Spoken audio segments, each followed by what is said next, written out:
Hello everyone. आज हम करेंगे डायरेक्टरेट ऑफ एजुकेशन की worksheet number 11 for class 10th science and it's that is 29th July 2020। Students, let's start the worksheet. इस worksheet में बच्चों acid basis and salts यही chapter चल रहा है हमारा, और आज हम कर रहे हैं न्यूट्रलाइजेशन रिएक्शन। तो न्यूट्रलाइजेशन रिएक्शन क्या है ये हमने डिस्कस किया होगा अपनी क्लासेस में। The reaction between an acid and a base to give a salt and water is known as neutralization reaction. Neutralization reaction में एक acid and एक base, acid और base दोनों जब react करते हैं तो वो दो products देते हैं, एक salt बनता है और दूसरा water बनता है। ठीक है, तो ये जो reaction है इसी reaction को बेटा बोलते हैं neutralization reaction। एक जनरल रिएक्शन देखते हैं न्यूट्रलाइजेशन के लिए, इसको कैसे लिखा जा सकता है। It can be written as base plus acid gives salt and water. Salt कैसे बनेगा, जो भी हमारे बेस और एसिड यूज़ किए गए हैं उन्हीं के कैटाइन्स और अनाइंस से। ठीक है, एक बार इसको अच्छे से समझ लेते हैं। यहाँ दिया गया है बेस, तो बेस हम यूज़ कर रहे हैं NaOH और एसिड हम यूज़ कर रहे हैं हाइड्रोक्लोरिक एसिड HCl। ठीक है, सबसे पहले हम देख लेते हैं कि ये दोनों जो है अपने कैटाइंस और अनाइंस कैसे देंगे। ठीक है, कैटाइंस और अनाइंस एक एक करके NaOH का देखिए पहले। NaOH सोडियम हाइड्रोक्साइड सोल्यूशन है। अब ये जो डिसोसिएट होगा तो आयंस प्रोड्यूस करेगा। इसके आयंस क्या क्या बनेंगे, सोडियम प्लस आयन होगा और OH क्या होगा, नेगेटिव आयन होगा। ठीक है, यानी कि this is cation and this is A9. इससे ये बन गया। उसी के बाद हम ले लेते हैं HCl। HCl कैसे डिसोसिएट होगा, इसमें भी H प्लस आयन बनेगा और क्लोराइड का नेगेटिव आयन बनेगा। ठीक है, यानी कि H प्लस का आयन बनेगा और क्लोराइड जो है वो अनायन बनेगा। आपको पता है कि डिफरेंट चार्जेस अट्रैक्ट्स, तो जब इसमें डिसोसिएशन के बाद ये रिएक्शन होगा तो उस रिएक्शन में पॉजिटिव चार्ज वाला नेगेटिव चार्ज के साथ में अटैच हो जाएगा। देखिए ज़रा इस रिएक्शन को कैसे ये होगा। फर्स्ट ऑफ ऑल NaOH हमने लिया और HCl लिया। आपको पता है कि Na जो है Na प्लस हुआ, OH नेगेटिव से टूटा, और HCl में H प्लस और क्लोराइड नेगेटिव आयन है। ठीक है, तो यहाँ पर सोडियम जो है वो किससे रिएक्ट करेगा, क्लोराइड के साथ। इसका पॉजिटिव चार्ज हो गया और इसका नेगेटिव चार्ज हो गया, तो सोडियम करेगा क्लोरीन के साथ रिएक्ट और OH नेगेटिव आयन जो है वो किसके साथ रिएक्ट करेगा, H प्लस के साथ। ठीक है, ऑलवेज आप इसको याद रखें कि नेगेटिव जो है वो पॉजिटिव के साथ जाएगा। ठीक है, इसी तरीके से सॉल्ट बनेगा। अब सॉल्ट क्या बना, Na प्लस और Cl नेगेटिव, ये दोनों अटैच हुए तो क्या बन गया हमारा, 1 सेकेंड। तो इनमें रिएक्शन हुआ तो हमें सॉल्ट मिला NaCl। ठीक है, और OH और H, यानी कि इसमें 2 H हो गए और एक ऑक्सीजन हो गया, यानी कि H2O। H2O क्या होता है, हमारा वाटर होता है। तो ये हमारे प्रोडक्ट्स मिल गए हमको, NaCl प्लस वाटर। ठीक है, एक बार और अच्छे से देख लेते हैं, आपको ये क्लियर होगा बच्चों कि NaOH और HCl ये रिएक्शन करके एक सॉल्ट बनाएंगे, दैट विल बी NaCl, और वाटर बनाएंगे। तो हमारा जनरलाइजेशन जो था रिएक्शन का वो भी हो गया, यानी कि बेस प्लस एसिड मिलता है हमें सॉल्ट एंड वाटर। ठीक है, ये न्यूट्रलाइजेशन रिएक्शन होता है। अब आगे हम देखते हैं कि न्यूट्रलाइजेशन रिएक्शन को कैसे हम और शो कर सकते हैं। तो acid plus base gives salt and water, acid plus base give salt and water. इसमें क्या यूज़ किया गया है, HX। HX का मतलब क्या है कि H के साथ में कोई ना कोई एसिड यूज़ किया गया है। ठीक है, HX का मतलब है कोई एसिड है, X की जगह पे कुछ भी हो सकता है, Cl हो सकता है, यानी कि हाइड्रोक्लोरिक एसिड बन जाएगा H के साथ जुड़कर, है ना। इसी तरीके से आप कुछ भी जोड़िए, आयोडीन यूज़ कर लीजिए तो HI बन जाएगा, that is hydrogen iodic acid हो गया। ठीक है, तो इस तरीके से एसिड यूज़ किया गया है। MOH यानी कि एक बेस, OH जिसके साथ है वो एक बेस है, M की जगह कोई भी हो सकता है, जैसे हमने यहाँ पे सोडियम यूज़ किया, और वो क्या देगा हमें, ये रिएक्शन जो है MX और OH HOH देगा। ठीक है, MX क्या है, यहाँ पे हमारा सॉल्ट हो जाएगा, MX हमारा सॉल्ट है, और HOH का मतलब क्या है, ये वही है H2O, that is water. I hope it's clear to you बच्चों। अगर कुछ भी क्लियर नहीं होता है या आपके कुछ बेसिक कॉन्सेप्ट्स रह जाते हैं उनको ज़रूर पूछा करो। वो बेसिक कॉन्सेप्ट्स आपको आगे भी सीखने में दिक्कत करते हैं, ठीक है। अब देखते हैं, yes, all acids generate H3O negative, H3O positive ions. H3O positive ions कौन से होते हैं? H3O पॉजिटिव आइंस जो हैं उनको हम बोलते हैं हाइड्रोनियम आयन, हाइड्रोनियम आयंस, ठीक है। एसिड्स जो होते हैं वो तो या हाइड्रोनियम आयंस रिलीज करते हैं या फिर H+ आयंस यानी कि हाइड्रोजन आयंस जो है रिलीज करते हैं on reaction with water, water के साथ जब रिएक्शन करते हैं। एंड ऑल बेसिस, जितने भी बेसिस हैं वो क्या जनरेट करते हैं? वो OH नेगेटिव आयंस प्रोड्यूस करते हैं वाटर में। तो ये याद रहेगा आपको कि एसिड जो होते हैं वो या तो हाइड्रोनियम आयन रिलीज करते हैं या फिर H+ आयंस, ठीक है। लेकिन बेसिस जो करते हैं वो क्या, कौन से आयन देते हैं? OH negative ions. तो उनके चार्जेस भी अलग है। एसिड जो है पॉजिटिव चार्ज वाले आयंस देते हैं और बेसिस जो है OH नेगेटिव वाले आयंस देते हैं, ठीक है। तो बेसिस, ये हमने कल भी एक वर्कशीट में किया था कि लास्ट वर्कशीट में, bases which are soluble in water, जो भी बेसिस सॉल्युबल होते हैं वाटर के अंदर वो क्या कहलाते हैं? वो एल्कलाइज कहलाते हैं, ठीक है। Hence neutralisation reaction can also be written as, इसको हम कर चुके हैं कि न्यूट्रलाइजेशन रिएक्शन को इस तरीके से भी लिखा जा सकता है, ठीक है। ये समझ गए बच्चों? आगे चलते हैं। पीएच स्केल, पीएच स्केल क्या होता है? देखिए इसमें फर्स्ट पॉइंट है the strength of acids and bases depends upon the number of H+ ions and OH negative ions produced, ठीक है। एसिड हो या बेस हो, उनकी जो स्ट्रेंथ है, उनकी जो पावर है ना, वो किससे पता चलती है? वो पता चलती है H+ आयन से या फिर OH नेगेटिव आयन से, जो कि वो प्रोड्यूस करते हैं। तो जितने ज़्यादा H+ आयंस होंगे उतना ही वो एसिड स्ट्रॉन्ग होगा, जितने ज़्यादा OH नेगेटिव आयंस होंगे उतना ही ज़्यादा वो बेस स्ट्रॉन्ग होगा, ठीक है। ये आगे भी लिखा है कि acids that give rise to more H+ ions are said to be strong acids and the acids that give less hydrogen ions are said to be weak acids. तो अगर एसिड्स जो हैं वो जितने ज़्यादा हाइड्रोजन आयन रिलीज़ कर रहे हैं तो वो उतने ज़्यादा स्ट्रॉन्ग एसिड्स होंगे, लेकिन अगर वो बहुत कम या जितने कम वो हाइड्रोजन आयन रिलीज़ करेगा उतना ही वो वीक एसिड कहलाएगा, ठीक है। Same is the case with basis also, ऐसा ही केस जो है वो बेस के साथ भी चलेगा कि जितने ज़्यादा OH नेगेटिव आयंस रिलीज़ करता है, प्रोड्यूस करता है कोई भी बेस वाटर में, तो उतना ही ज़्यादा वो स्ट्रॉन्ग बेस कहलाता है। लेकिन अगर वो जितने कम प्रोड्यूस करता है OH नेगेटिव आयंस उतना ही वो वीक बेस कहलाता है, ठीक है।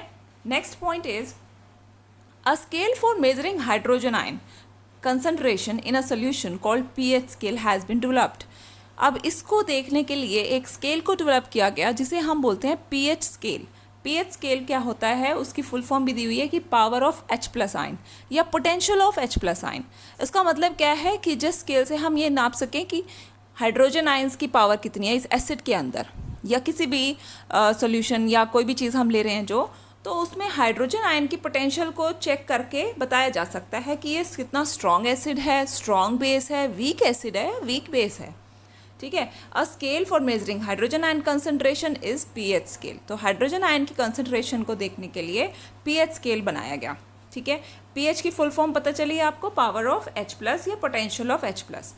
H+ plays an important role, ठीक है। H+ का बहुत इंपॉर्टेंट रोल है ताकि हम पता कर सकें कि ये एसिडिक है या बेसिक है सोल्यूशन। ओके बच्चों, next point is pH of a neutral solution is 7। एक न्यूट्रल सोल्यूशन की जो पीएच होती है वो 7 होती है। अगर लेस देन 7 है तो वो पीएच स्केल पर एसिडिक सोल्यूशन माना जाता है, और अगर 7 to 14 के बीच में उसकी रीडिंग आती है तो वो क्या है? एक बेसिक सोल्यूशन है, यानी कि उसके अंदर OH नेगेटिव आयन की कंसंट्रेशन ज़्यादा है, ठीक है। एक बार समझिए इसे, आप देख रहे होंगे ना स्क्रीन पे, ये आपको दिया हुआ है पीएच स्केल, ठीक है। पीएच स्केल में कहाँ तक रीडिंग होती है बच्चों? 0 से 14 तक, ठीक है, 0 से 14 तक, और बिल्कुल बीचों बीच क्या है? 7 है। और 7 किसकी रीडिंग होती है? प्योर वाटर की। प्योर वाटर, ब्लड, ये 7.4 होते हैं, यानी कि न्यूट्रल होते हैं, ना एसिड होते हैं ना बेस होते हैं, ठीक है। तो ये न्यूट्रल हो गया। लेकिन जैसे जैसे हम इधर की तरफ बढ़ते जाते हैं, किसी सॉल्यूशन की अगर रीडिंग इस तरफ आती है तो वो क्या कहलाते हैं? वो एसिडिक सोल्यूशन कहलाते हैं। लेकिन अगर रीडिंग इस तरफ है, ठीक है, यानी कि 7 to 14 है, तो वो सोल्यूशन जो है वो बेसिक होगा।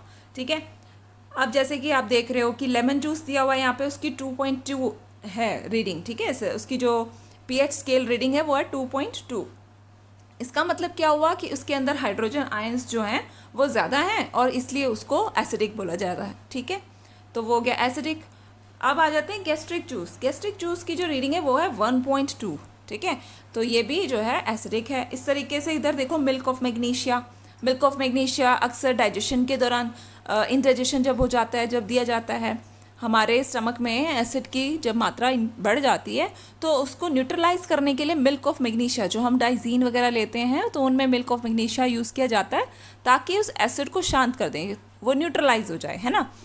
और दूसरा इसमें एग्जांपल है सोडियम हाइड्रोक्साइड सोल्यूशन। ये NaOH ही है जिसको हम अक्सर अपने रिएक्शन में यूज़ करते रहते हैं, है ना। ये वही है, ये फैमिलियर होगा आपको। तो ये इसकी जो रीडिंग है वो है 14। ठीक है बच्चों, अब बात करते हैं strong acids, weak acids, strong bases और वीक बेसिस की। इनमें क्या क्या चीज़ें हैं। ठीक है, सबसे पहले स्ट्रॉन्ग एसिड्स को देख लेते हैं। स्ट्रॉन्ग एसिड्स में they ionized completely 100% in aqueous solutions. ठीक है, लेकिन जो वीक एसिड होते हैं वो पूरी तरह आयनाइज नहीं हो पाते या पूरी तरह डिसोसिएट नहीं हो पाते और कुछ ही H+ आयंस वो प्रोड्यूस कर पाते हैं। यहाँ पे एक बात क्लिक हो रही है मुझे बच्चों, एक है आयनाइज्ड और एक है डिसोसिएट। क्या आप जानते हैं कि आयनाइजेशन और डिसोसिएशन में क्या फ़र्क है? इनके बीच में डिफरेंस आपको पता होना चाहिए, ये दोनों ही अलग बातें हैं।